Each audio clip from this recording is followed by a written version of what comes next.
Remember Mama Sapano, SAF Yeah. 44. We saw how devastating that is, and we saw the effects of weak leadership from the previous administration. Madami pang Pilipino ang gusto talagang mag-nursing. I Correct. don't think Yeah. so. Yeah. I don't think so. Yeah. Yung gusto mo bang gawin yon day in and day out? And then malaman mo pag nag-stay ka dito, you're being paid less than 10,000. Values are caught, not taught. Kung a leader mo is not a good example, everyone, it will trickle down. It's a domino effect na parang free for all. Kung magnanakaw ang leader mo, magnanakaw din yung mga followers mo. Kung mahina ang leader mo, parang okay din maging mahina hanggang sa baba. Number one goal of the news to get views. So how do they do that? By just strengthening whatever people want to hear.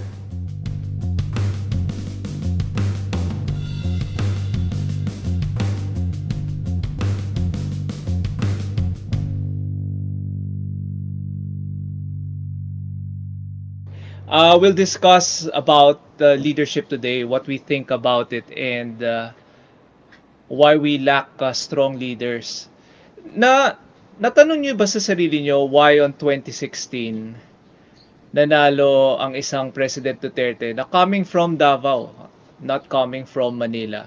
Kasi it's the first time, I think, in our history na nagkaroon tayo ng Mindanao President. I think it was because, well, from a marketing perspective, no, make clear, kasi, promise, and there was a clear action that he wanted to do, which was clean up yung drugs, the problem of drugs, diba? So that focus, and I like to think like it was really action driven. Kasi like ako, I believe there's a difference between activity and action. I mean, anyone can just create activity for the sake of activity. And normally mukha tayong busy, we're doing something, we're active, but hindi mo makikita yung like direct result. Versus action where there's activity, yes, but there is like an endpoint, there's a goal. And that was, I guess, like from the beginning, that was something that people saw that Duterte did in Davao. And then in some way or another, I like to believe that a lot of people saw that he could make it happen on a national level. And ako, I saw it really even not just with the drugs, no. Like when I first went to Manila, nung nakaupo na siya, it was very evident kung ano yung ginawa niya rin to improve the traffic system. Alam mo yun, parang kahit yung mafe-feel mo sa EDSA pa lang na ba't hindi siya ganun ka-traffic.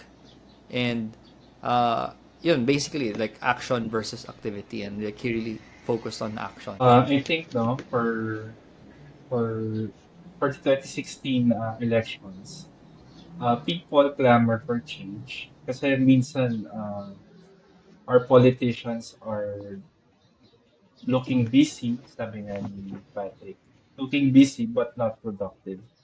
So for instance, yung mga photo ops for relief goods distribution, where in fact these are coming from the national government, the DSWD, pero ang gusto ng mga politicians, they want to post their pictures, their names, even sa mga sardinas, makikita mo yung mga mukha nila, di ba? So, si Digong kasi, parang lagi niya sinasabi, don't thank me, these are funded by the people. So, he's giving back the credit where it's due. Tapos, meron din siyang attitude na he's not giving a fuck of what others are thinking or saying. So, kung ano man yung tingin niyang makakabuti, gagawin niya. For instance, no, itong drug war, nitong nakaraan. So, he's paying the price of detention in ICC because of the alleged EJ case from the previous drug war. So yun, actually, ang nakikita ko rin, he's biased for action, not only for words. Kaya nakita naman natin, meron ding napuntahan. Like yung simpleng traffic lang sa EDSA, doing the bus lane. Dati hindi magawa yun. Eh. Ngayon nandyan yung bus lane, pero pinag-aaralan ulit, natanggalin. So I'm not sure. It's becoming unproductive and uh, politics driven yung mga policies natin. Kaya, ayan.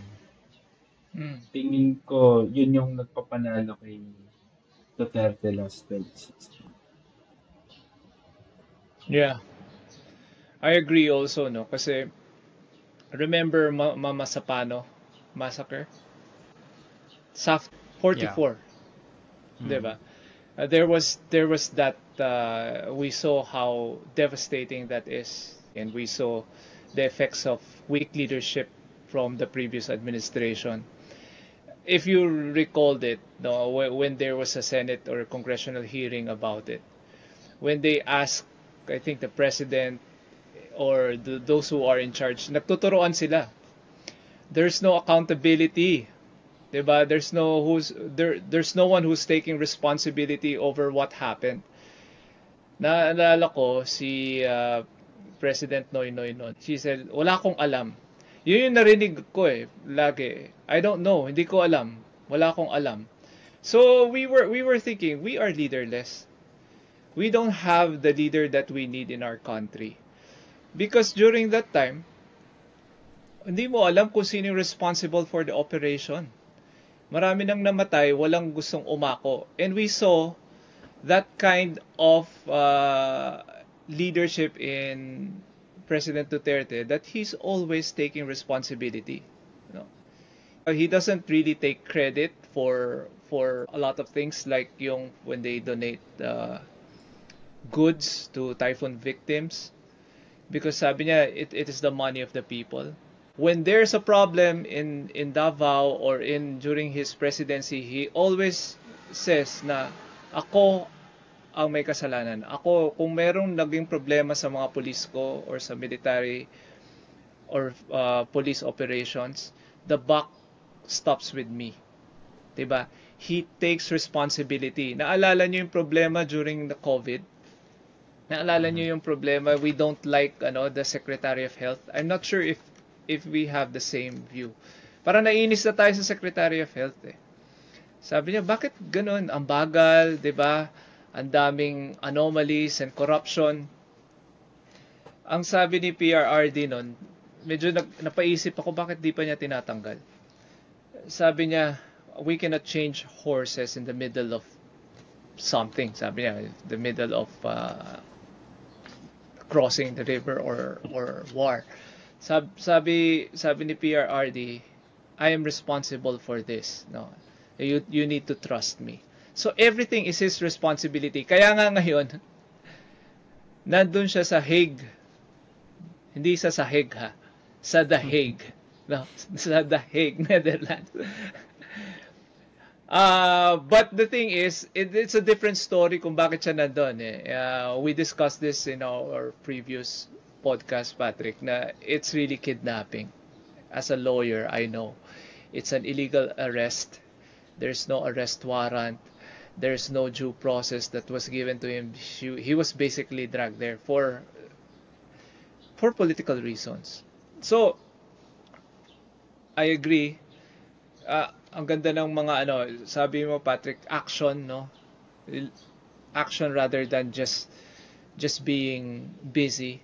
Being productive kasi nangyari sa kay PRRD. There are a lot of things that were built.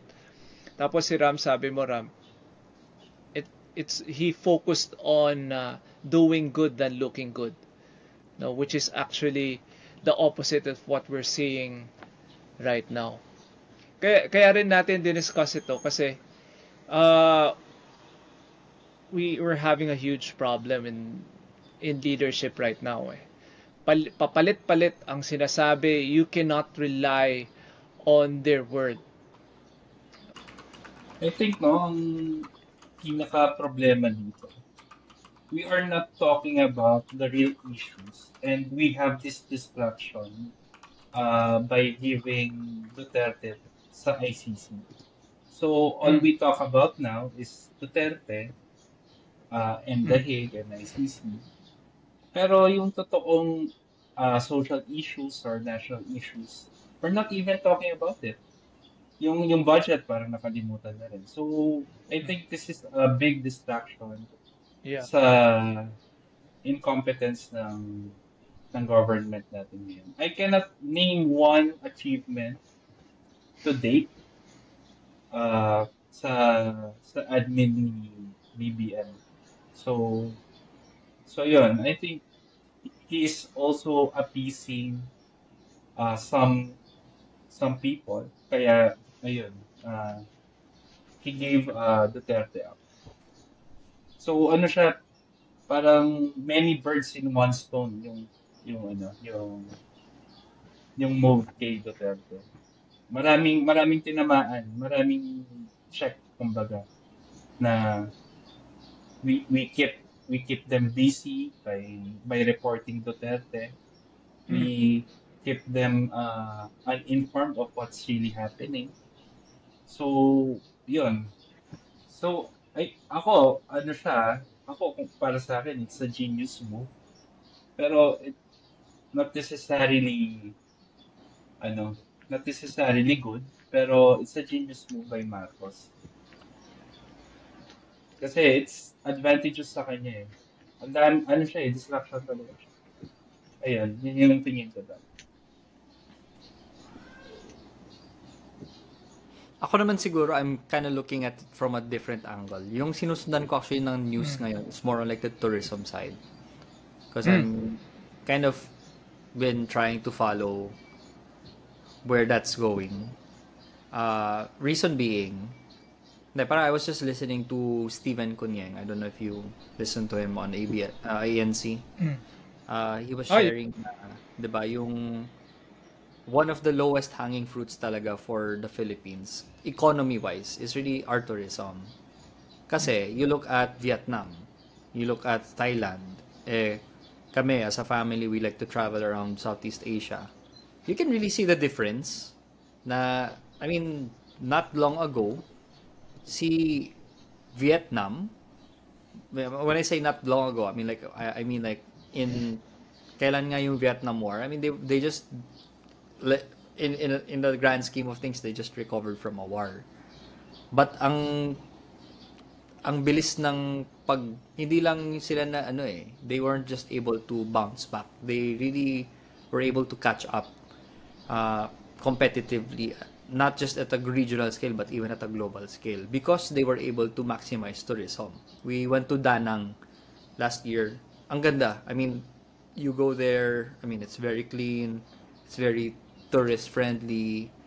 And then we were in Thailand a few years ago. Thailand, I think right now, I don't have the numbers in front of me, but like significantly multiplied by 10 to 12 times more yung revenue from tourism compared to the Philippines.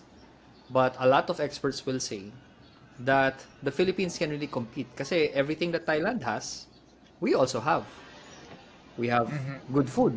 Thailand has good food. Thailand has good beaches. We also have nice beaches. Mas marami pa nga tayong options eh. I think again, don't quote me on that. Pero alam ko marami tayo, we're an archipelago. Tama ba? Like we have different islands. Yeah. And so we have a lot of beaches, we have a lot of mountains. Ang dami nating like tourism wise, but we haven't been able to maximize that. And why is that? It's because of one, like, of course, there's a lot of things, but one very glaring thing is the lack of accountability across the board. Yeah. For example, punta ka ng Boracay. Makita ng taga Boracay na tricycle drivers, so yung electric bike drivers, na iba yung lahi mo. What will they do? They will multiply the fare 3 to 4 times. If you if you do that in Thailand, if you're a tuk-tuk driver, you can be banned for good if you do that in Bangkok. So like you see the difference of accountability. And why is that? It's also because of the example that people see in leadership. Yung leaders nga natin magnanakaw, di ganun din tayo, 'di ba? So it creates like this trickle down effect across the board na hindi lang siya like we think that the country now is in shambles because of bad leaders.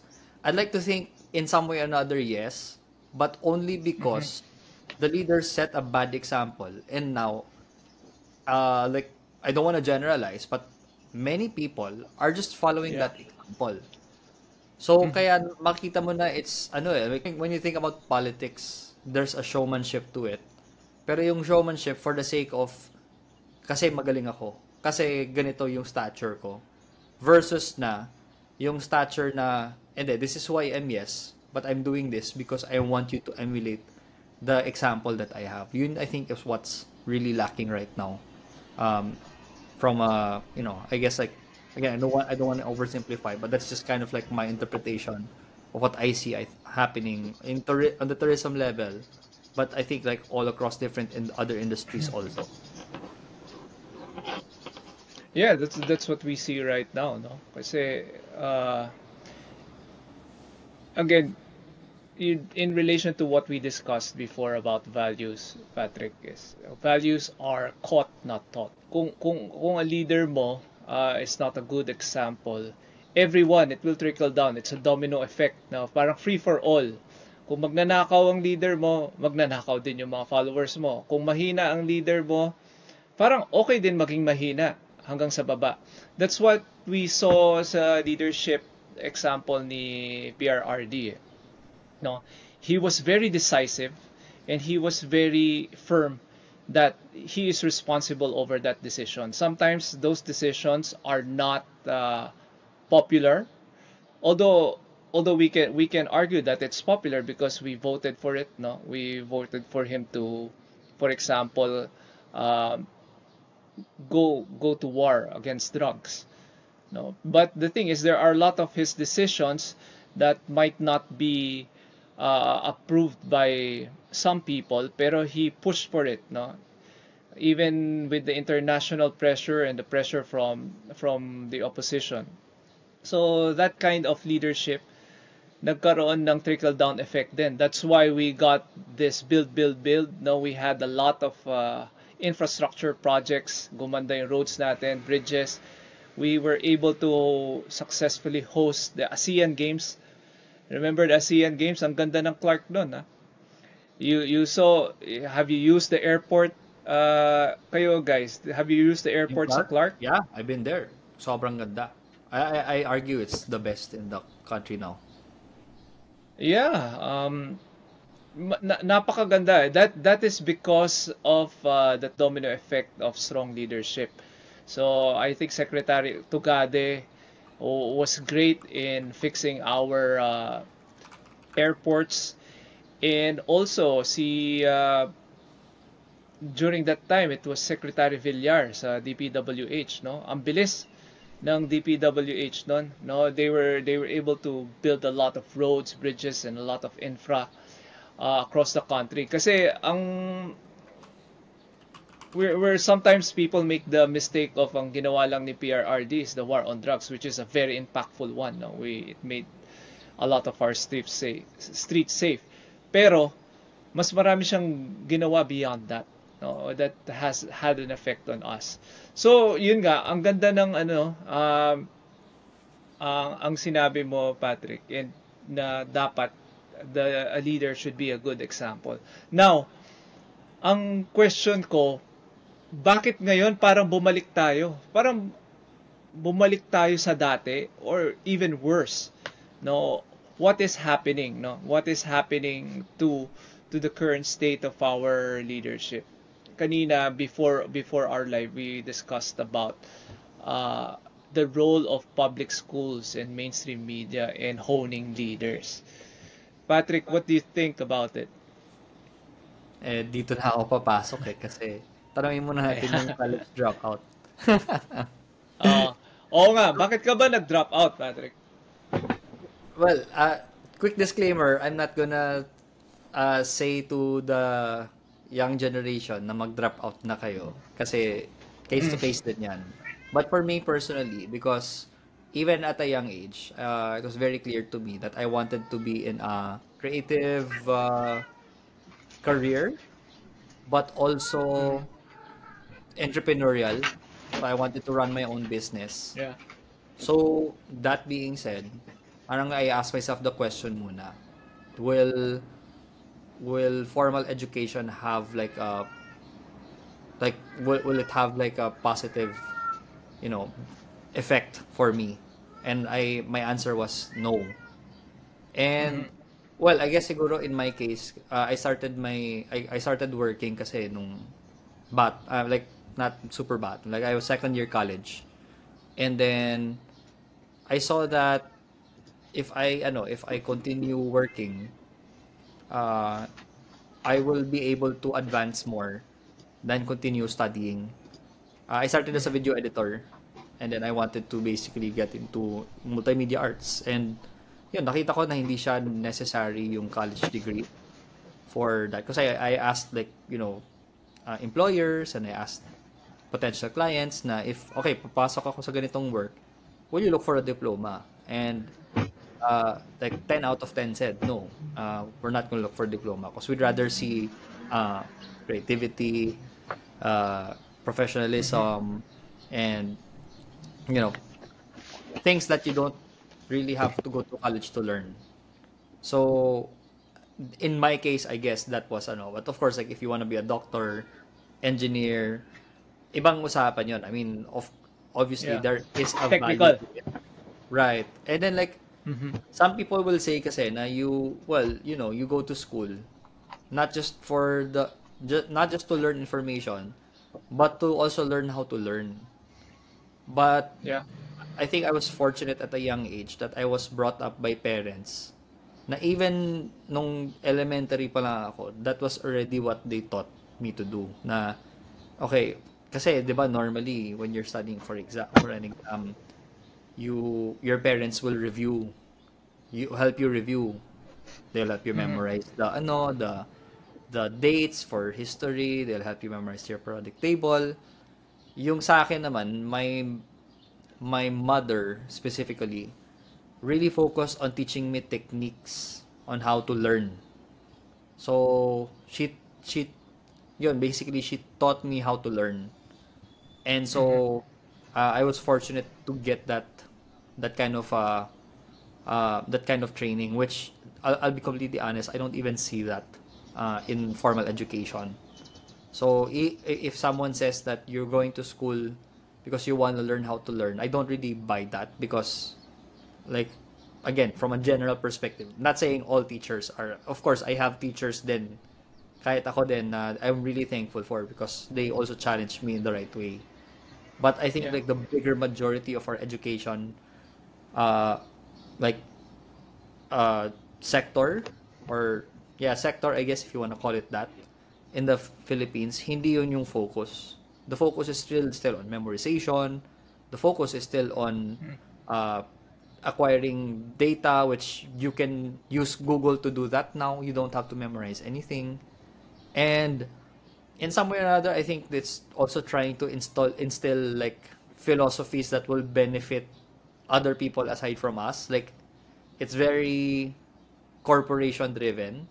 So the formal education system, if you look at it, it's really it was really created during the industrial age for a Yeah. factory driven world, Yeah. training people who can work in factories in the they can be part of like the industry, but not really to creatively think, to uh, challenge, to lead, to Yeah. grow, themselves and also the corporations they're working for. That's not the focus of our formal education right now.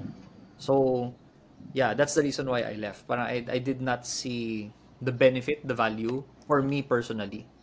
And I think that a lot of like people also might also be in the same scenario where they will be better off just going straight into uh, on the ground work and then learning as Yeah. they go, either through internships, working the the lowest entry level job possible, and then slowly building themselves up, and then later on starting Yeah. their own uh like company if they want to take the entrepreneurial route. That's just Yeah. my initial reflections, I would say. Yeah. Thoughts, Ram? Ah, sa akin naman, no, I I fully agree with Patrick, no, but it can be a case-to-case basis wherein yung education din, no, it can be a fail-safe to everyone na in case Default. na wala kang mapuntahan, no. It's a default route, kumbaga. Mm. I'm not saying it's the only route, but it can be a default route. Kasi not everyone can be an entrepreneur. Medyo mahirap din yung route na yan, di ba? Hindi Yeah. lahat is born to become an entrepreneur. So, ang agree din ako no it, na our education system is patterned for employment. Like every day kailangan mo pumasok, it's 8 to 5 or 10 Mm. to 7 or basta ano siya it's similar sa employment. You have a boss, you have a professor, parang ganun, di ba? May Oo.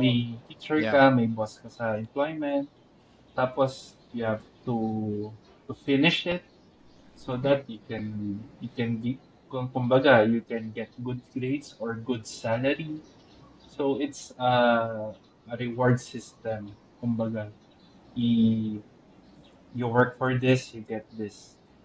Parang ganun siya. So pattern na pattern talaga siya. So ang ano lang naman kasi dito, no. Though syempre I came from an engineering school, no, Mapua. So ang ano naman ang binigay sa akin ng Mapua is on how to do things independently. Like for for instance, when I'm preparing for an exam, hindi ako nag-notes habang nagdi-discuss yung professor.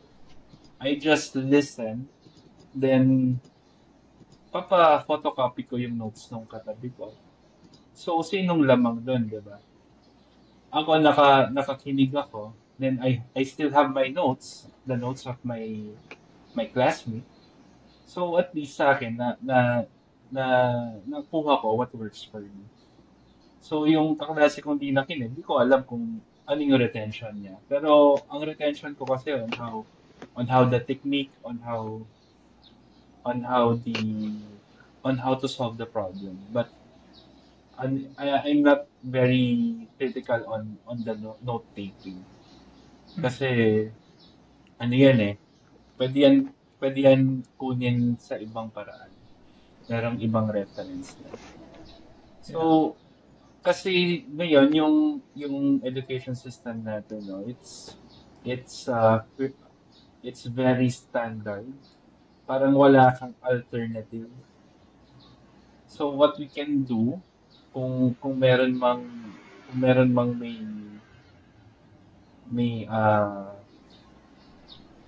may vocation to do it is to have an alternative learning wherein we can also adhere to government standards like the curriculum. Pero it can be done within 2 months or 3 months. Then Yeah. Mm. the rest of the time will be spent to educate our kids. Yeah. Kasi nakikita ko yung ano eh, yung anak ko kasi grade 1. Parang yung Mm. in 3 months time, kaya mong tapusin yung math curriculum na yan eh, yung science, yung ano. Yep. Pinapahaba lang nila eh. It can be squeezed Oo. in eh. Then the rest of the time, it can be ano, something more productive like finance, like ano, Mm. stock market, like Yeah. entrepreneurship. Kasi wala tayong ganun eh. Sobrang ano lang, pang empleyado lang Structured. talaga. Right. Pang-empleyado eh. Even though I came from the standard education system, parang hindi rin ako sold that they are equipping us to do good, to succeed in our lives. Yeah. So, yun. Sana magkaroon ng ganong alternative learning wherein we can adhere to the government standards, like yung DepEd curriculum, no? And squeeze it in. Yung 10 months, pwede yung 3 months. Nakita ko Mm. yung inaaral ng anak ko eh. Parang, ha? Pwede mo yung homeschool lang, no? Parang Yeah. hanggang ngayon, nasa addition pa rin kayo or simple Oh. multiplication. Diba parang isiksik mo siya, then mag-insert tayo ng courses or subjects na talagang makakatulong. Kasi at the end of it, ano bang takeaway natin? After a year, wala na sa utak na yung kung anong klaseng ulap ba yung nasa sky, kung cumulus ba yan or nimbus cirrus. 'Di ba? Hindi na eh, wala na yun eh. Yun yung Tama. ha? Mm. Alam mo yun. So, at the end of the day, what can help our children, 'di ba? Yeah. So, those are the subjects that we need to insert. Tama. Yeah. Merong ang also- meme ngayon na kumakalat sa Facebook na dumaan naman yung isang araw na hindi ko nagamit yung a squared plus 2ab plus b squared. Totoo yan. Siguro kung talagang math focused yung work mo. Pero Technical. pero if hindi, like, hindi ko talaga alam kung saan ko gagamitin yun. I think ang pino-point out nila doon yung critical thinking eh. Pero there's other way to develop critical thinking. Hindi lang siya doon sa mathematical route ng algebra, calculus. There are plenty of ways to develop critical thinking. So you think, guys, homeschooling is a good way for young children to be educated? Kasi we're not Kami we homeschooled eh. Nag-homeschool kami ng eldest namin. There are positive aspects to homeschool. Mhm. And I think it works in especially big cities like Manila na maraming nag-homeschool. You can kind of cluster up together. Kasi yung isang factor din na at least in our experience na kulang sa homeschool is yung social interaction with their peers na of the same age. So yung eldest namin, when she became 11 years old, naghahanap na siya ng mga peers basically na who she can relate with. Alam mo yun, kasi kung bahay lang namin lagi, it's just me, her mom, and then yung younger sister niya na 7 years yung gap nila. So I think that's the pero like if you have like a home, kasi like alam ko na yung ibang homeschool communities sa like in the places like in Metro Manila or like Greater NCR, they get together like twice a week to go on field trips or they study together, yung mga study dates. Yun, maganda yun. Which we had before. We had like a small group lang talaga of ganun. Pero kasi lumipat na rin sa ibang lugar yung mga kasama namin. So, but one thing I did like about homeschool is teaching the kids to manage their own time. Kasi wala siyang from 7:30 to 9 math tayo. 9 to 9:15 recess. Tapos 9:50, alam mo yun, parang you can tell them as go at your own pace. Ngayon, nilipat namin si Alexa, yung eldest namin, to a school na non-conventional. So pace-based pa rin. So they can go on their own pace. That kind of work for us then because she can finish school at 1 p.m. and then she can put her time elsewhere.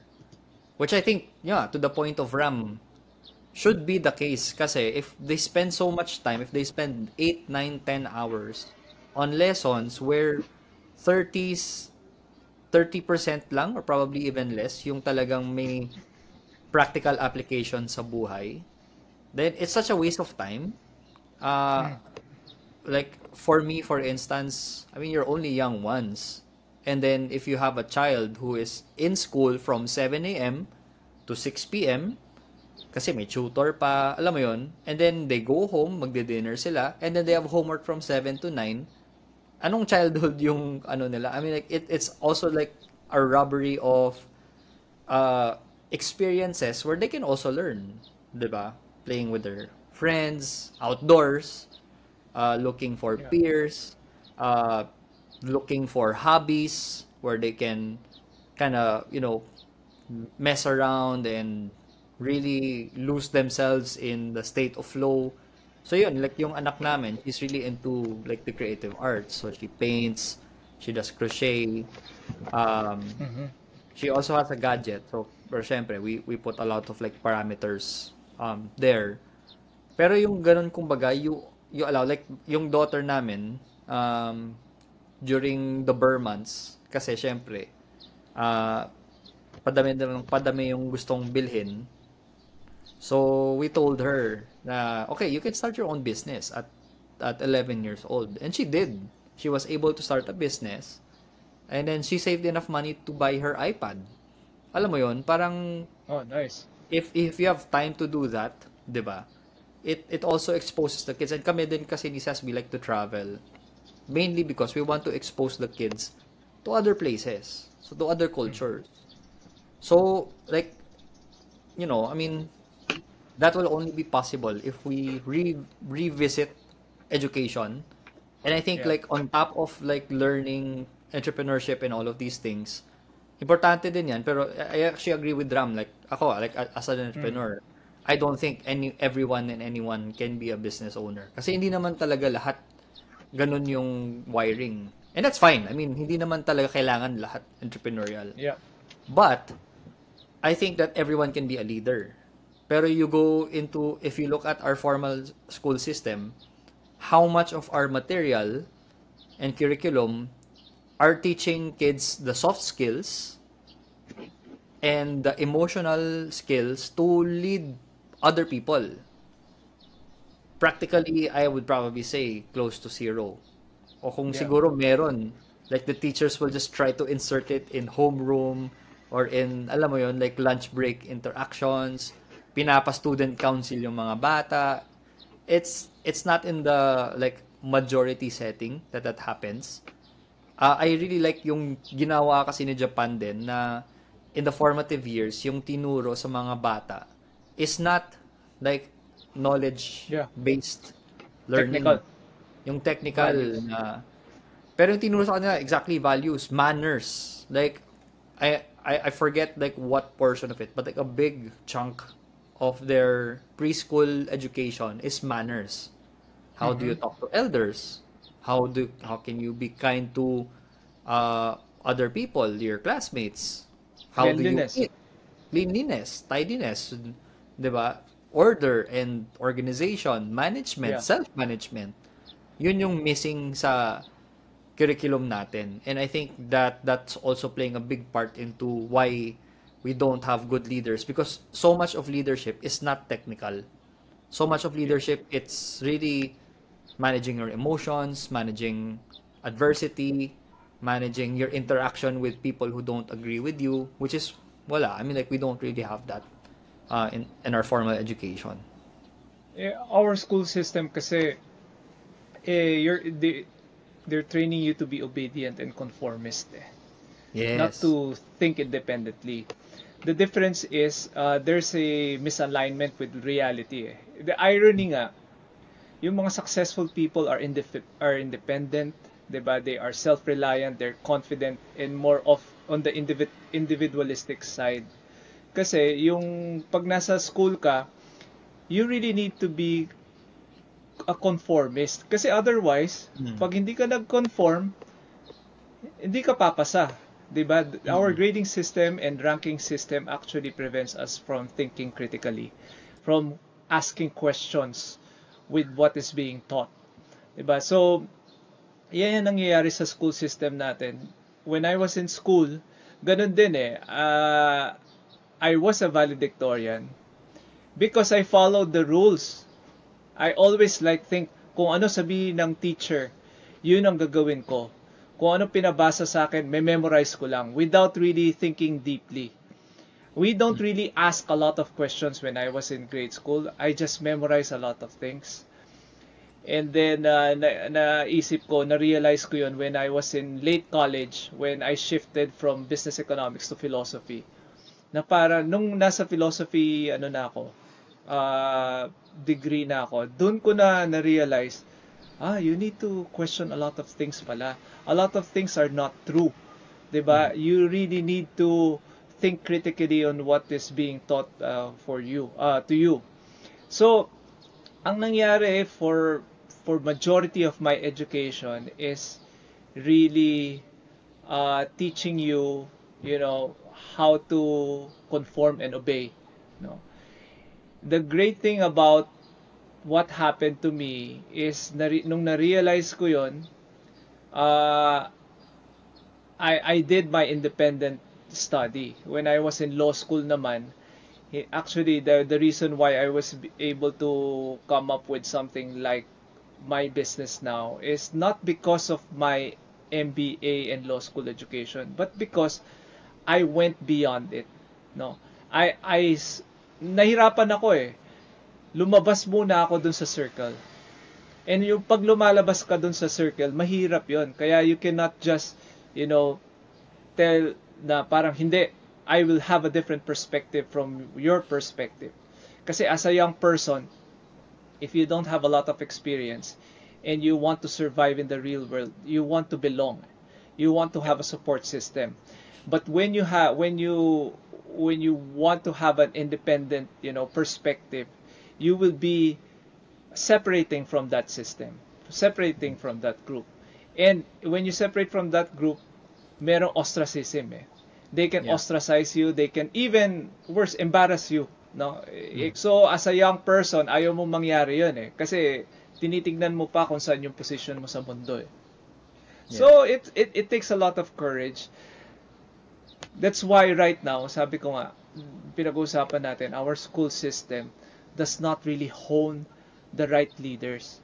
Ang nangyari is sino kailangan nating i-follow, sino ang kailangan nating sundin para maging safe tayong lahat.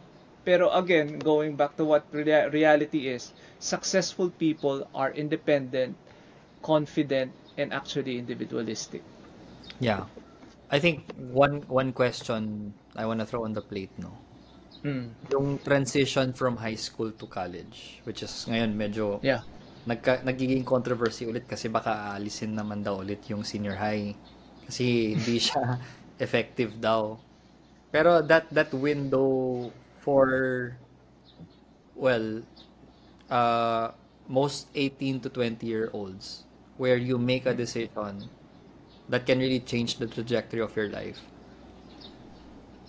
Yung anong nakikita nyo with how these, like, especially with the new generation or kahit sa tayo before, anong nakikita nyo in terms of how we chose our college degree?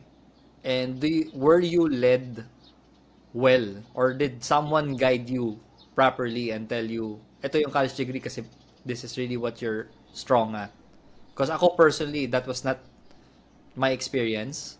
Like when people were telling me, okay, kailangan mo na pumili ng course, I didn't know what to choose because the basis of the decision for people around me and even like the guidance counselors and like the career path choosing and like the presentations from all the college degrees, it was always, go to this school kasi maganda yung campus. Go to this school because your friends are gonna be there. Or take this course kasi pwede kang mag-abroad. So, those aren't really good factors or like considerations when you choose your purpose, diba? And how can you be a good leader if you're not purpose-driven? You're money-driven, you're peer-driven, you're immediate rewards driven. Like what was your experience nung pumili ka ng college course? Ram. Sige. My main factor in choosing my course. Medyo magaling naman ako sa math, no? Kaya nag-engineering ako. Pero ang gusto ko talaga is makaalis sa Pampanga. So, I chose a school na wala sa Pampanga. Kasi if ever nag-accountancy ako, I can just enroll to the university near our house. So, Mhm. ang accountancy kasi, ano rin naman very math din naman yan. Di ba? Yeah. So, yun, naging factor ko yun. Kasi gusto ko ring matry to live independently di naman independently to the point na nag-forward din ako. I just want to live away from home. And then, syempre, for economic reasons na rin, no? Ano kaya yung pwedeng trabaho after. So, Mhm. ang wiring talaga trabaho It's not ano Yeah. kayang business. Ano kayang trabahong malaland ko if I chose this course. So, I think that's the main reasons. Hindi tayo pumipili ng course dahil sa purpose natin. We are choosing the course because of economic reasons. Yeah. For Yeah. instance, madami bang Pilipino ang gusto talagang mag-nursing? I Correct. don't think Yeah. so. Yeah. I don't think so. Yeah. Ang gusto mo bang gawin yon day in and day out? And then, malaman mo pag nag-stay ka dito, you're being paid less than 10,000. Mhm. Siyempre, hindi, di ba? Yeah. So, ano lang it's the promise of economic progress. Yeah. Going abroad, earning Mhm. dollars for nothing against nurses, pero that's the sad reality talaga. Yeah. Yeah, So, kasi like yun. pero merong bang like was there like an adult or someone who guided you, help you make that decision? Wala. As in, ano lang, kung ano daw gusto ko, hindi yun. Syempre, pag bata ka, baka rin mag-isip, diba? Yeah. Correct. Ayoko dito sa Pampanga. I want somewhere else. I want to Yeah. try living in Manila. Ayun. Yeah. So, yun. So, yun lang. Napakasimpleng very straightforward lang naman yung reasons ko before. Yeah. Ako nag-take ako ng Yeah. geology sa UP Diliman. Pinili ko yung pinili ko yung mahirap kasi I wanted to fail the OPCAT. So I could say na hindi na Really? ako magka-college para Mm. diretso na ako ng negosyo. Pero yung problema, Pero pumasa ka. pumasa ako. So, what I did was, kasi may interview, I did not show up to the interview. Pero, Okay. hindi pa rin nakalusot. Sabi ng guidance counselor ko na, sayang naman, pumasa ka ng OPCAT. Mag-food tech ka na lang dito sa sa Iloilo kasi yun yung medyo, like, pwede ka doon. So, I took food tech. And then, until today, hindi ko nagamit yung course ko na isang taon ko talagang pinag-aralan. Geology? Hindi, yung food tech. I did not, Sa Iloilo. I did not show up to the interview for BS Geology in Diliman I was a no-show. Kasi nga, I was really trying my best to like evade college. May kwentong upcut din ako Pinasa ko naman BS Math. So, kaso, ang in-apply kong UP Baguio. Yung kasi iba yung UP Diliman ko, engineering Layo. din. Tapos UP Baguio, mathematics. Shit, sabi ko, layo, parang sayang oras. So, Pareho bang yun? Parang mahirap na courses yun Para, ano bang tawag doon? Quota course. So, second, Quota course. Quota course yung dalawang yun? Yeah, like UP. geology, I think they only choose 60. in my time. 60 Yeah. lang. Hindi lang siya yung parang pumasa ka, Quota pero course. Correct. there's only like certain number of slots na available. Yeah. So, di ko alam anong nangyari sa slot ko. Sana binigay nila sa iba. Well, Makukonsensya ko hindi. ikaw lang, Patrick, yung narinig ko na parang after mo pumasa, parang gusto Nalungkot mong ka. nalungkot Nalungkot ka na ako. parang I was so devastated. Sabi ko, oh no. Ano. And when I took the OPCAT, I finished 2 hours early. Alam mo yun? Parang, di ko alam. Kasi, I Wow. guess like in the middle of the exam, parang, syempre, 17 years old ka, parang, nakakaya naman siguro kung bagsak ako. So, ginalingan ko bigla. Pero, like, I was so conflicted. I didn't, that age, you're normally conflicted. So, yeah. Yeah, I agree also, no, when we were choosing a college course, we look at economics primarily, not really our purpose or mission in life. Kasi nga, we lack the experience pa as young people. We're just teenagers. 'Di ba? Kung ano sabihin ng parents mo, friends mo, or your social circle, yun yung basically kukunin mo na course eh. Kasi you're still at the stage of seeking your identity. 'Di ba? Yeah. Hindi ko nga alam kung sino ako eh. During college, hindi ko alam. That's why alam ni Ram to. I'm always working out, puro sports, kung ano nung ginagawa ko, bumabagsak ako sa subject na first course ko, which is Business Economics sa UP. Bumabagsak ako, mag-exam ako every Sunday ng accounting. Wala akong calculator, nakakalimutan ko lagi. 3 beses ako, alam ni Ram yun eh. Every time pupunta ako ng exam, wala akong calculator. And then every time, ang tagal ng exam ko 3 hours, tapos hindi balance yung yung balance sheet. So para sabi ko, babagsak na naman ako nito. So during that time, I don't really know kung ano kailangan, kung ano gusto ko. Kaya nga sabi ko sa inyo, nung nag-shift ako to philosophy, doon ko lang parang okay, mukhang nagkakaroon na ng direction. So philosophy is kasi helps you in a way on how to think to ask questions. But when I studied law, doon mas nag-crystallize kung ano talaga gusto ko. The reason why I chose to take up law because my parents, yung father namin ni Ram, told me when I was in prep graduation, tinatanong kami kung anong gusto namin. Binulungan ako ng tatay ko na parang sabihin mo na lang mag-abogado ka. So, nag-stick na sa akin yun hanggang tumanda na ako. Kasi lahat ng mga classmate ko nun, I want to be Batman, I want to be Superman, diba? I want to be Wonder Woman. Ako lang yung I want to be a lawyer. So, parang sikat ako. Wow, a lawyer.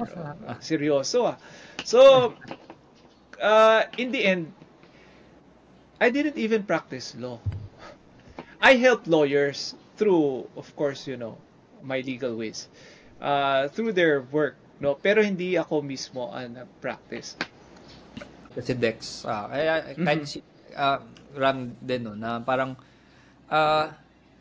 it is a time for exploration naman talaga, yung age na yon. Naalala ko lang kasi si Arthur Brooks, I don't know if you know him, he's the Harvard, diba, na doctor of happiness, and he helps students in Harvard really find what their path in life is so that they can be happy, diba? And yung mga anak niya, yung ginawa niya kasi, what he said is na, kasi there's this big notion na kailangan mo talagang mag-college right after high school. Dito sa Pilipinas. Which is in the US, that's not the case. Sa US kasi, you can take... Trabaho ka muna.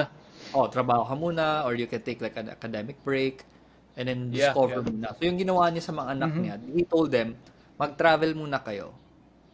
You know, open your eyes, or mag-OJT kayo sa mga companies na to. Basta pero after that, what he said, what he did with his kids, is he asked them to make a presentation, and then pitch na, okay, ito yung course na kukunin ko because this. And then they had to convince him, their dad, na okay, ito talaga yung career path na gusto ko. I think na going back to the Japanese, no, the best Yeah. tool talaga for really helping you find your career path, your purpose, become a better leader, even at na philosophy, 'di ba? Where it's kasi of course the economic part, I think that should never be taken away because your profession should also be your vocation. It should be your source of income in some way or another. Pero it also has to overlap with, 'di ba? So it's profession, it's purpose. So it's what people need, it's what you're good at, it's what you love to do, and it's something that you can get paid for. Eh, I wonder how many college students know about Ikigai. Probably not a whole lot. Pero kapag pinasok yan sa academic uh, curriculum natin at fourth year Yeah. high school, that can be super helpful kasi it kind of opens their eyes na, okay, if I find a job, yes, kailangan may pera siya, pero it also has to help other people. It also has to be something that I'm naturally good at. It's also something that I feel like will give me a sense of purpose in life. So alam mo yun, parang those kinds of lessons are not inserted into the formal Yeah. education system. And so a lot of students, they really don't know what to do. Alam lang nila, kailangan magtapos. Pero why? For what purpose? What's gonna happen after that? Exactly. Wala. I mean, and because of that, we're, I mean, like many times, we feel like, and I'm sure we all experience this at some point, na we felt like we had no direction in life. And who do we turn to when we need direction? Ang hirap kasi di natin alam, 'di ba? We turn to peers. Pero yung peers din natin parang di ko rin alam eh. Basta alam ko lang dapat masaya tayo, dapat magkasama tayo, basta malapit sa favorite natin na inuman para doon tayo diretso after. If you talk to your teachers, they will be very kasi like a lot of teachers din right now, they're not practitioners eh. They just know things by the book pero hindi naman talaga Yeah. practical knowledge. You talk to the practitioners, hindi naman lahat may time kasi busy din sila. So, I think that's kind of like the dilemma right now that we have to solve at at the core level for Yeah. the students who are transitioning from academics to now preparing for their career path. Yeah, I agree, Patrick. Actually, si Ram, siya yung pinakauna nagtrabaho sa amin when he was studying. Di ba, Ram? Oo, actually, ano lang ako, parang, I tried being, parang messenger kay Uncle Nita. So, ano lang, mopping his office, answering phone calls, uh, arranging his inventory, parang ganun. And Globe, right? Globe, nag-ano rin ako. After college, yung Globe. Ah, 2011. Ah. So, right after college, nag-Globe na ako.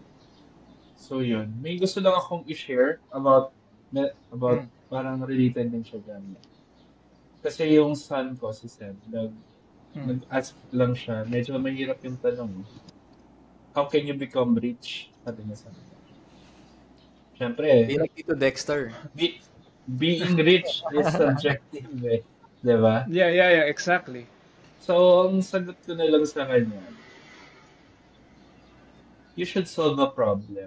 Sabi ko ganun. Yeah, galing. Kasi, when you solve a problem, money will follow. For example, para lang maintindihan niyo, everyone is getting hungry, right? Sabi ko ganun. So people are creating restaurants. So when Mhm. people are hungry, they go to the restaurants, they pay the restaurant. Then the businessman earns from it. So ganun ko na lang siya nilagay kasi para lang makuha niya na the real wealth comes from problem solving. You are Yeah. solving other people's problems. So yun. Then money can come. Sabi ko sa'yo. Yeah. Yeah, Yeah, galing. galing. No, the reason why I brought that up kasi, sabi mo nga, Patrick, how do you transition, no? 18 years old to 20 years old from high school to college? I think should be a break first. Eh. You need to Mm. discover yourself first before going to college. You Yeah. either work, no? You either parang create a small business or just have a different kind of mentorship outside the structured school system. Kasi when we go back to the current school system, it is actually formulaic. It is a Mm. factory style of education. It's not the real education na kailangan natin in the society, in the real world. No, kaya nga sabi mo nga yung a square plus b square equals c square. It's another day na hindi mo nagamit. No, it's good for technical education, but again, it doesn't apply, or it's not really impactful on our everyday lives. Um, Maganda yung ano mo, Ram, yung share mo about problem solving. Teaching kids to do problem solving is actually helping them to become future leaders.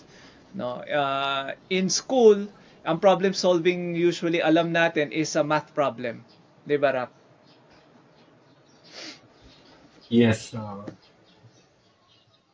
So, wala. From simple to complex. Yeah, Pero, ano pa rin, bookish pa rin. yeah. Bookish pa rin. Sa mga and again sa Japan, no, kaya nga I admire the Japanese system. No, I think from nursery to grade 1 yata they teach manners and values first, eh. So at Right. least you are focusing on values before technical education. It's a Mm. great it's a great system. That's why we see Japan as this great country right now, although they have a problem in the population. But if when you see them, when how they act outside, for example, do you know the what happened during the World Cup? They were having a match, Japan versus Mexico, if I'm not mistaken. After ng match, natalo sila. Okay? Sa World Cup match. Ang daming kalat na natira. Sila lang ang nahuli doon at pinulot nila lahat ng kalat. Not only their trash, but the trash that was left by the Mexicans or other fans. No. Mm. So that itself, though, there is this initiative. There Yeah. is nire-reflect nila yung value system nila. And which is actually it would be great for the Filipinos to be able to emulate and to be able to practice that kind of character value. Yeah. I think because ano din eh, when you look at the systems that we have, no, Mhm. I think the question that we need to ask then is what's being rewarded behavior-wise? Normally, what we celebrate are the people with the big salaries, the people with, yeah, I mean, like, yun nga, parang like, if you look at it parallel-wise, when you're an adult, salary. Kung estudyante, grades. 'Di ba? Mm. We tend to look down towards those who are a bit divergent. Yung talagang hindi magaling sa math, pero magaling sa ganitong space. Like, it's so funny every time na, like, my wife and I compare yung mga classmates namin nung high school and college na, oy, sino yung pinaka matigas na ulo na student nung high school kayo? And then, it's so funny because when we asked after that, o saan na sila ngayon? Yung mga classmates mo na akala mo walang direction sa buhay, yun pa yung naging successful in their field. Meron silang company na malaki na or nasa labas na ng bansa na hindi lang for the sake na lumabas ng talagang kinuha ng ibang company kasi magaling talaga. It's just that they were different. I either, like, I have one classmate, for example, who later on na lang niyang nalaman na may dyslexia pala and then may ADHD. And, well, if you're in school, if you have dyslexia and ADHD, kawawa ka kasi you're always the bottom of the class or like the bottom percentile. But then you put them in the real world where they're able to uh, traverse challenge because even in their limited ability to read, they can concentrate more. And because they have ADHD and because they have the ability to manage their attention and their energy, they're able to have multiple ventures at the same time. Yun, I mean like it's just so it's it's so hard for us for now to Mm-hmm. really predict what the factors of success are. But I feel Yeah. like if there's anyone that should have an answer to that by now, it should be the education department because that's their job. Kailangan nilang malaman yun. Like, okay, how do we make more successful citizens who love their country and who are good at what they do? And kahit divergent sila or hindi sila yung normal na students na nakita natin, ito yung strengths na i-harness natin. It should be the Department of Education that should be doing that. But where does the money Well, go? Diba? yeah. But the problem, Patrick, nga, the people who are in positions of power right now are just regurgitating, repeating what they Oh, have yeah. learned Yeah. before. So, Yeah. inuulit lang nila. There's this kind of, yun nga, it's just a product of the school system. No? Mm. Mm. Conformity. Yeah. There's no like initiative now. Okay, let's teach philosophy as early as fourth year, or Mm. instead of teaching toddlers addition, let's teach manners first and values. Walang Yeah. ganun na initiative because inuulit lang nila eh. Kung ano Mm. natutunan nila before, inuulit lang nila. Yeah, Yeah. and I think honestly, Yeah. there's just like in most government agencies, there's no mission to it. People work in DepEd so that they can retire. And Yeah. uh, I won't specify, but there was one time I was invited by a Department of Education regional office to be a speaker. Yung talk ko, dalawang speaker kami. Yung talk ko was an hour and a half. Yung isang speaker, another 2 to 3 hours probably. I sat down through most of it. Tinanong ko yung person who was in charge of, kind of hosting me. Okay, so whole day itong event na to. I'm guessing. Kasi 1 oras kalahati ako. 2 oras siya. Ay, hindi sir. 5 araw kami dito. We were, context, we were in a hotel. One Yeah. of the nicest hotels. I won't say where. Basta. Doon. One of the nicest hotels. 5 araw kami dito. So, anong gagawin nyo? From 4 to 5? Eh, sir, December eh. Kailangan ubusin yung budget. So, magkano yung... So, alam mo yun, parang it's just for the sake of fulfilling Getting high. the budget, Yeah. wala naman na money. Pero talaga, we have we have hand-selected teachers here and principals and administrators.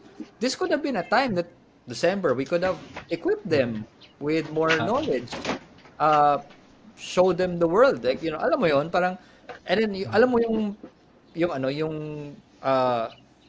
binigay kasi sa akin na topic was productivity with gender equality in mind. Sabi ko, ang hirap naman ng topic na to. sabi ko, how do I talk about productivity with gender? Anong connection? Walang Kailangan connect. mo Pero kasi, mag-make that Parang connection. pilit, no?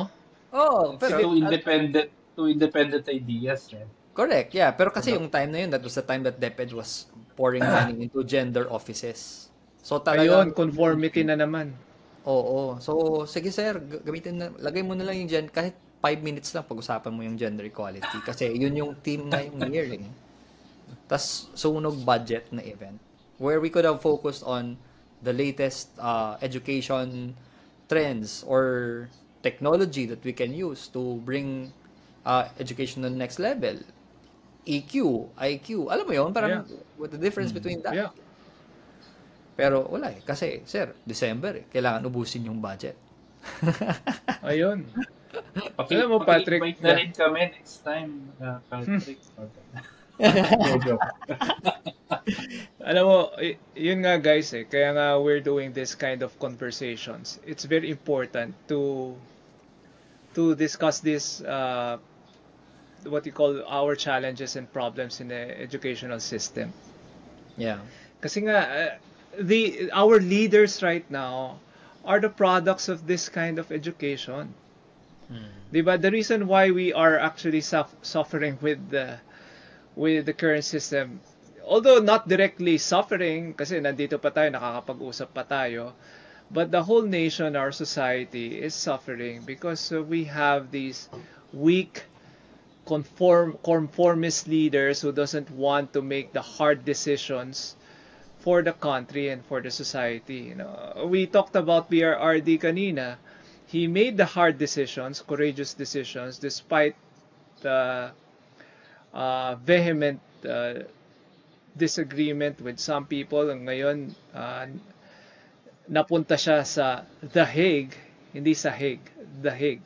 No, because of his important, consequential, and very impactful war on drugs. But because of that war on drugs, we had the safest streets in our generation. No, alam ni Ram ito our parents suffered from a family with drug addicts. No, 'di ba Ram? During that time bata ka pa but I was able to experience being with one or two of our uncles who yun nalulong sa droga. Lagi akong takot nun medyo pag nandyan sila, they act differently. And during that time, ang problema ni na mama nun is nagnanakaw yung kapatid niya, selling things, kuha ng pera, magbebenta or magsasangla. And laging may away. Laging may away, Patrick. And then eventually, he died because of drugs. No, hindi siya, parang hindi na lang siya kumain. Hanggang nawala na siya. Yeah, we had the same experience. May aunt din ako. Pero buhay pa rin. Masamang damo Pero into drugs? Yeah, but she was able to kasi na rehabilitate. So yeah, she ganoon din nagbebenta ng I had like a piano at a young age. Binenta niya for drugs. Parang ganoon, alam mo yun. May kinuwento sa akin ng mama ko na one time daw umuwi sila. Nagtataka bakit ang daming lamok sa loob ng bahay. Tapos binuksan yung windows. Yung screen pala tinanggal. Tapos binenta. So pinakilo for drugs. Kakaiba yun Can you just imagine? Pati mga bintana, screen. Yeah. Totoo yan. Before TV, kasi uso wag TV, bebenta yan. Radyo. Wala pang cellphones masyado nun pero ngayon, TV din. Ganon din nangyari. Like we had 3 TVs sa bahay ng lolo ko. And then all gone.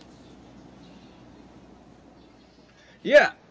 Nga Patrick, going back, you need to have decisive leadership to be able to push for that policy. Kasi ang dami mong makakalaban Yeah. No, hindi actually ang mga addicts ang lang yan. They need rehabilitation pero ang kalaban mo diyan are the drug lords. Yeah. The narco politicians. Yep. 'Di ba? Those who benefit from the drug trade. Ang lalaki niyan. 'Di ba? They are well-connected people. So, it really needs courage. But in our current educational system, konti lang ang mapoproduce mo niyan. Kakakwento ko lang kanina, I need to get out of the circle, which is very difficult, with that conformist circle, so that I'll be able to build something like, for example, my legal whiz. Kasi sabi nila, bakit di ka na lang nag-law firm? 'Di ba? Sabi ko, nung nakita ko yung law firm, grabe. more than 10 hours of work tapos you are dealing with the problems of other people. So might as well sabi ko, hindi, tulungan ko na lang yung mga lawyers to ease their ease their work no through a research system. So another thing na aside from the public school system, one thing that I we are experiencing right now is the indoctrination and the propagation of propaganda by the mainstream media. No, kasi not only the public schools that gives us education, but yung mainstream media, which is actually declining right now because of social media, is the one also perpetuating this conformist, weak leadership. So, what do you think about the contribution of the legacy media in what we're experiencing right now? Well, ako naman kasi because I have like journalism background, no. I was part of the school paper nung high school ako. Yun yung training ko because I'm really a content creator by profession. And I really like to write. So yun yung yung background ko. And we know for a fact that journalism, we want it to be as you know, neutral as possible. Because you should present the facts, diba? Dapat you should educate and not put bias and all of that. Pero I remember one of my mentors told me it's impossible to have non-biased journalism just the way that you structure even your story. There are parts that you will naturally highlight consciously or subconsciously without fail. I mean, there's no such thing as unbiased news. Ang hirap nun minsan because especially now with social media, you take out critical thinking, you take out individual responsibility to do your research and compare the facts presented by multiple establishments. You take all of those out, you just have an echo chamber of confirmation bias. And so what happens when we have confirmation bias? There's no civil discourse that happens. And so we don't learn from people with different backgrounds, Perspectives. different perspectives. Exactly. So if we don't have like that kind of space where we can talk, we can converse, then we're not gonna learn, diba? And we're not gonna be able to, because like ako for me, for instance, like I don't think that there should always be a heavily left, heavily right. We should always take it like case to case. Strive towards the center. Right. Yung sabi nga ni di ba, hindi red, hindi blue, dapat violet, dapat purple. Let's take the best of both worlds. And we're seeing that with Trump ngayon kasi he's even getting people from the Democratic Party who are also who have really proven themselves. Diba? He's not loyal to the party. He's loyal to he's loyal to the country and whatever can serve the country best. And legacy media, when you have like a handful of people who have too much power and a confirmation bias, and you mix that with people who don't want to think, who don't want to think for themselves, who don't want to do their own research, napakadelikado. And so what happens is, like we see it in social media all the time, we're divided. Instead of coming together and saying, let's find a solution, we just come into the conversation and say, you're the problem. Rob, thoughts? For our mixing, lagi ko na lang sinasabi, we should follow the money. So, where do they get the funding? So, tulad nga sa US nangyayari, nagkaka-bookingan na. USAID funds Yep. several media outlets there. So, sinong papanigan nila, di ba? The storyline of the government, kung sino man yung nagbibigay ng funding, gets to disseminate the information that they want to propagate, di ba? So, yun, medyo dun talaga nagkakatalo kung how can we trust this entity if they are being paid to do it, di ba? Wala yung ano eh, wala yung impartiality. So, una pa lang partial na sila. And then, syempre, what is the storyline that they are supporting? Syempre, for example, may different views tayo. So, yung mga nasa other side, opposing side, medyo dehado sila kasi, uy, parang hindi ganito yung alam ko.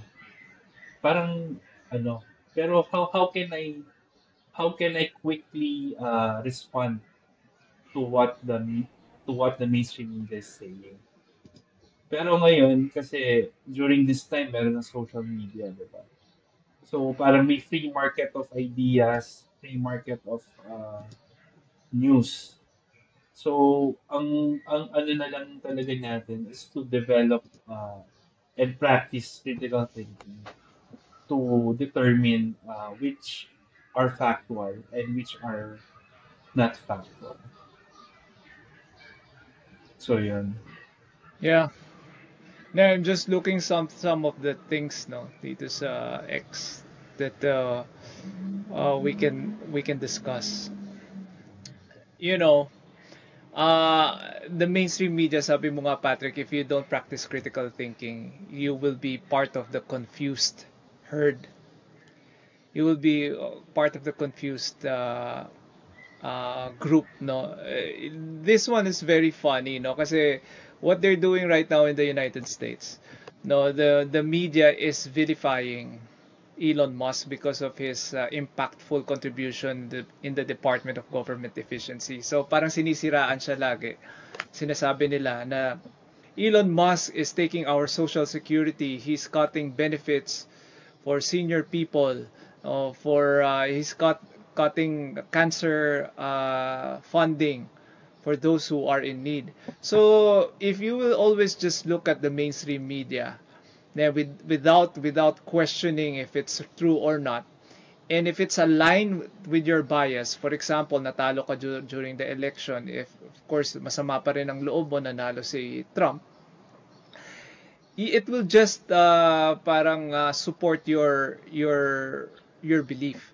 So if you will look at this one is a funny. They are hinaharang nila yung mga ano yung mga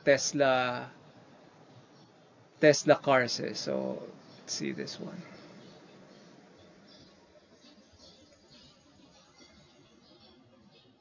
They not like us. Yeah, sige, play. May audio naman, no? He's So, ayun pa, parang bine-break check niya, yung Cybertruck. Yes, yes. So, ang nangyari doon is sinundan niya tapos parang hinaharas niya yung Cybertruck. And then in the end, siya yung napahamak. And a lot of things that is happening in the United States, they vandalize Tesla cars. Yeah. No, they write dealerships, they firebomb them. Charging And stations. charging stations, no. And sabi ni Elon Musk, yes, of course you need to have critical thinking, but there's a lot of a fault on those who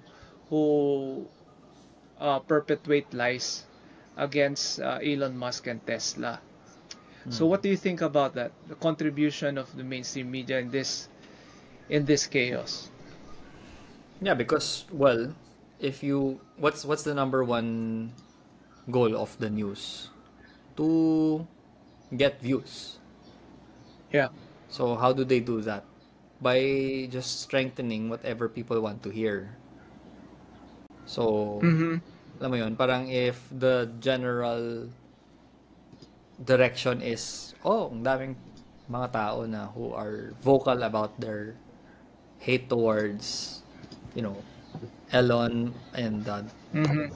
the movement to make the government more efficient, cut corruption, Yeah. and then add to that, you know, I don't know for sure, pero like I'm sure in some way or another merong power play din, power trip na nangyayari. Sorry, I'm not gonna say I'm sure, but there's a chance na may power trip din na nangyayari because a lot of people, Elon Musk are really stepping on their toes with this anti-corruption thing. So when you have I mean it's just a matter of uh you know what's the what's in it for you, what's in it for us, what do we Yeah. stand to lose, what do we stand to gain. And let's face it, we live in a world where there is selfishness, there is ulterior motives. So when the media isn't there to check and balance that, things get dangerous. When the media is there to fuel that, then I don't know what else we can do. Yeah, like this one, no? Itong papakita ko sa inyo.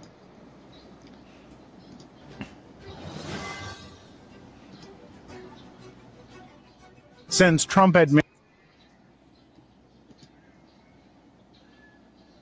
You see this one?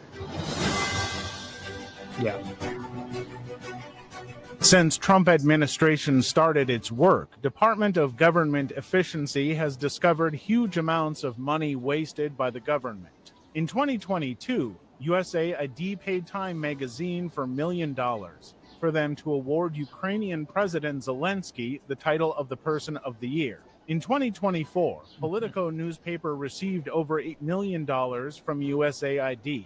According to WikiLeaks, USAID was funding over 6,200 journalists across 707 media outlets and 279 media NGOs. Trump claimed that billions of dollars were spent by the USAID and other government agencies on supporting Democrats and their agenda.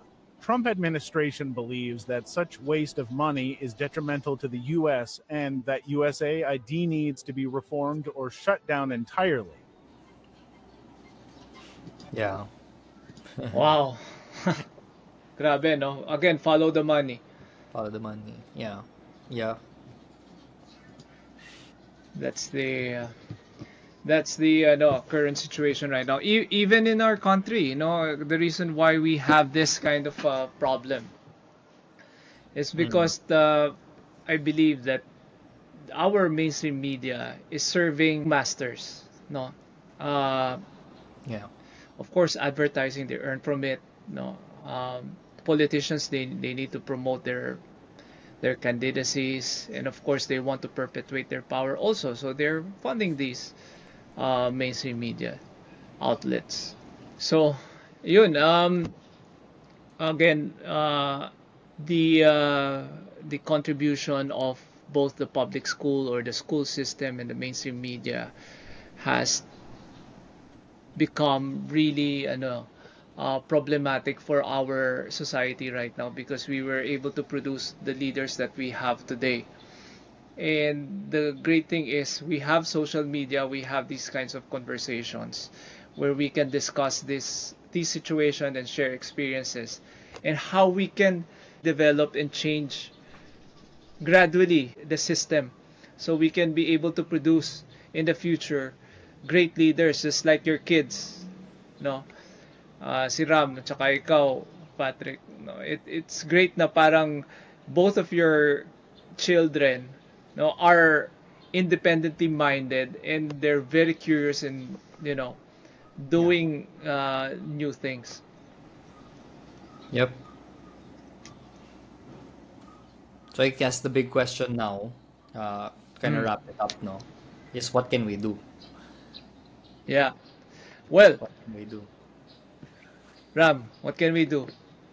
I think no, throughout our discussion, I think there's a gap yung kinall out ni Patrick. The gap between the transition from high school to college, wherein a self-reflection should be made Mhm. para at least informed decision din kung ano yung next steps ng student, no? Will he pursue college? Will he or she pursue her passion or interest? So I think that's where we can do something better. So we can guide our kids or kung sino man. And kung ano lang din, kung if we can propose change in curriculum, like, di Yeah. ba, yung we can compress the curriculum into 3 months lang, and sa totoo lang. It's not even hard to teach the mathematics, grade 1 mathematics, no? Or basta, ano siya, it can be compressed, and then we can insert subjects that is of value. Kasi for me, parang ano lang siya eh, kumbaga for compliance purposes lang ang education natin. So Yeah. sabihin na natin may diploma ka ng grade 6. So what? Sabihin natin may diploma ka ng high school. So what? What can you offer? At the end of the day, what can you offer to the society? What can you offer to the world? You know? So, Right. yun. Right. Yan. Tingin ko, that's where we can improve. Yeah. Yeah. Agree. Ikaw, Agree. Patrick. On top of everything that Ram just said and everything we discussed, just one thing I also realized din, no? How do we empower, especially the next generation, to become better leaders?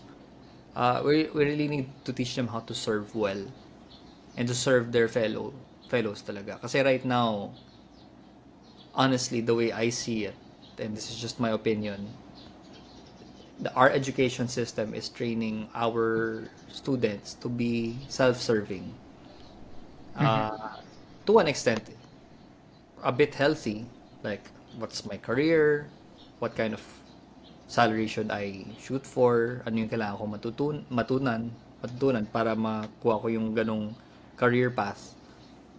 And those are good things. I do believe that you do have to, I mean, you can't give what you don't have. Diba? Yeah. You do have to have a good job. You do have to have a good career. You do have to have a career that's fulfilling for you. Kasi if you have all of those things, then pwede kang tumulong sa iba. Pero yung portion din na yun, hindi siya masyadong I don't think it's emphasized enough. We have like the NSTP. I don't know if naranasan yun. Kasi diba normally pinapapili ka either NSTP or ROTC. I think there has to be more. What's NSTP? Para siyang like you do community service, so you help paint school, public schools. Gagawa kayo ng parang like program to help the community. And then gagawin nyo yan every Saturday when first year college, I think. Yung time namin first year college, yun yung ginagawa. So nag-NSTP ayoko kasi mag-ROTC. Kasi nag-CAT na ako ng high school and it was the worst experience. Pero that's the only time I think na we really have outside of the extracurricular where we're taught about serving our fellows. So at the curriculum level, if there can be ways to teach that, pero even if hindi kaya at the curriculum level, there is still an opportunity to do that at home where parents can teach their children how to serve those in need. Because ako naman kasi like my father was a pastor to street children when I was growing up. So I was exposed then to the misfortunes of those who were not as fortunate as I was. I mean, we weren't rich, but at least we had a roof over our head. We had 3 meals a day. But then you get to see these kids that haven't eaten for 3 to 4 days. And they're skin and bones. I like one picture I still have in my mind talaga na that was seared in there. I don't even know how old I was. Basta alam ko for a fact na I was really young kasi hindi pa ako nag-aaral nun. I was talking to a kid tinatanong ko kasi yung buhok niya, ang daming mga like bald spots. And then I asked what happened. And sabi niya, it's because all I eat is old fish.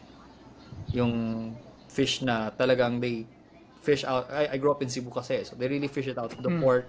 Eh, marumi. Alam mo yun? So, that really, it's like that conversation I had with that kid still sticks with me until today. Na ang daming tao that need, basic needs hindi pa rin nami-meet. And so, like, what can I do on my side? So, like, even in our company, Kamini says, we really set aside a portion of our revenue, anywhere between 10 to 15% every month. Tapos, we really give to charity. I think we've probably given like 1.5 million in the last 3 years to different charities. And that was really our driving force talaga na we want to grow the business because we really want to help more people. My biggest win last year is nung nag-usap kami ng when we had like a quick like huddle Christmas party with our staff. Tapos kinuwento ng isang writer namin na who's a working student. Kinuwento niya sa amin na grabe kuya, first time ever. I think that writer is still in college engineering student. Sabi sa akin, first time ever na ako yung bumili ng ng lechon kawali. Hindi pa lechon kawali lang for their household during Christmas. And that really just inspired me. Sabi ko next time hindi na yung lechon kawali, buong lechon na yan. Or stick with us and we'll help you to make that happen.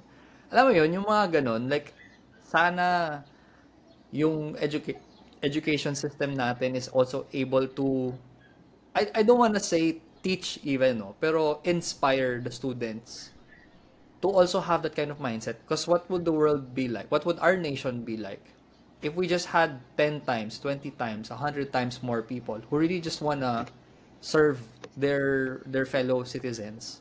It will really change everything. It really will. Yeah. The factory style education produces mediocre intellects and denies students with appreciable leadership skills. Though they teach us to be more conformable, obedient, and basically general conformist, which is actually misaligned for the characteristics and traits of successful people, which are self-reliant, confident, creative, and individualistic. So nagkakaroon na ng misalignment. I was thinking is we can homeschool our children first, yung mga bata, just like what they did to you, Patrick. I think Ram is also doing a part of homeschooling their children, teaching them outside, even outside the school time, because the values are taught, or are starts from home. Values are taught as an example from the parents rather than taught.